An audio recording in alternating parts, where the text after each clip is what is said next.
పరమాత్మ చెప్పారు. అలానే లలితా సహస్రనామాల్లో అమ్మవారు కూడా సాహసోపేతమయంగా ఉండే వాళ్ళంటే నేను ఇష్టపడతాను అని కూడా చెప్పారు. ధైర్య సాహసాలతో ఉండే సాధకులు ఇష్టపడతానని కూడా ప్రత్యక్షంగా చెప్పారు. అమ్మవారి మాట వినరా, కృష్ణ పరమాత్మ మాట వినరా, గురువు మాట వినరా, తీసి పడేయాలి భయాలన్నీ పక్కన.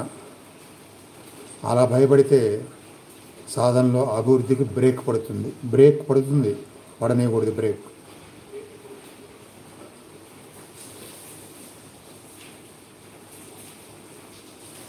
శ్వాస లేని స్థితే దైవస్థితి.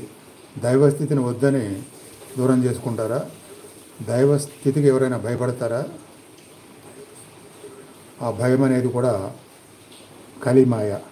ఆ భయం అనేది కూడా పూర్వజన్మల పాపకర్మల భారం.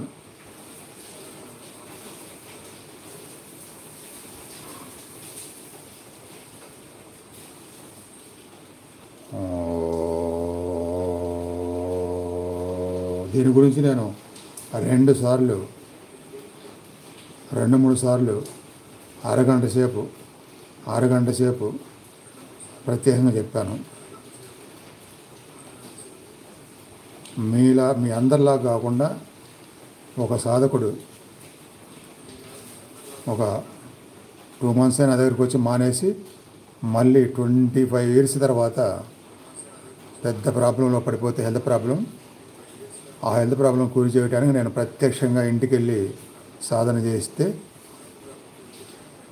చిక్కిపోయిన శల్యమైన శరీరం మళ్ళీ మామూలుగా అయిపోయి రికవర్ అయితే ఆ తృప్తితో ధ్యానాన్ని లైఫ్లో వదలకూడదని, యోగా వదలకూడదని చేస్తూ ఉంటే కొంతకాలానికి నేను ప్రత్యక్షంగా చేయించడం వలన గొప్ప ధ్యాన స్థితి, గొప్ప ఆనంద స్థితి, గొప్ప తృప్తి వచ్చి ఇప్పుడు మీలాగే శ్వాసలు ఆగిపోతుంటే అతను కూడా సేమ్ అలానే భయం వేసి అమ్ము శ్వాస మళ్ళీ రాకపోతే ఎట్లా అని ధ్యానాన్ని ఆపేసేవాడు.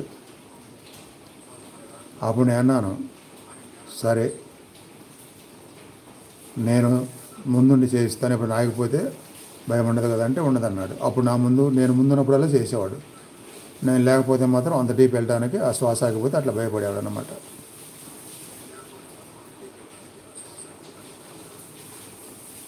లహరి మహాశయ, వివేకానంద, రామకృష్ణ పరమహంస, రమణ మహర్షి, పరమహంస యోగానంద వీళ్ళందరూ ఏం చెప్పేవాళ్ళంటే ప్రతిరోజు చచ్చి బతికేవాడు సావుకి భయపడడు. ప్రతిరోజు చచ్చి బతకనవాడు ఎప్పుడూ వచ్చే సాగు కోసం ఎప్పుడు భయపడుతూనే ఉంటాడు. అంటే దీని అర్థం ఏంటంటే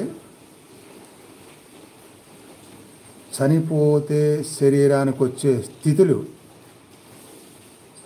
ధ్యాన సాధనలో పొందేవాడు చావుకు భయపడడు, అనారోగ్యాలకు భయపడడు, శత్రువులకు భయపడడు, జీవితానికి భయపడడు. అట్లా దేనికి భయం లేకుండా ధైర్యంతో సాహసవంతులుగా మారిపోతారు. ప్రతిరోజు అలాంటి స్థితి వచ్చి మళ్ళీ మామూలు స్థితికి వచ్చేవాళ్ళు, అంటే శ్వాస లేని స్థితికి వచ్చి మళ్ళీ మామూలు స్థితికి వచ్చేవాళ్ళు ఎప్పుడో కొన్ని దశాబ్దాల తర్వాత ఎప్పుడో వచ్చే చావుకి కూడా భయపడరు అన్నమాట. అలా కానీ అందరూ భయపడతారు.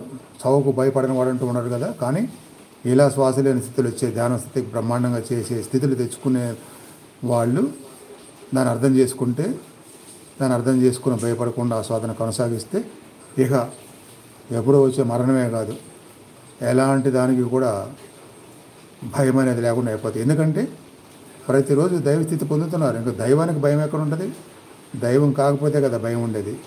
కాబట్టి అది దైవస్థితి. దానికి భయపడతాం అంటే మూర్ఖత్వం, అతి మూర్ఖత్వం, అమాయకత్వం, అతి పిరికితనం.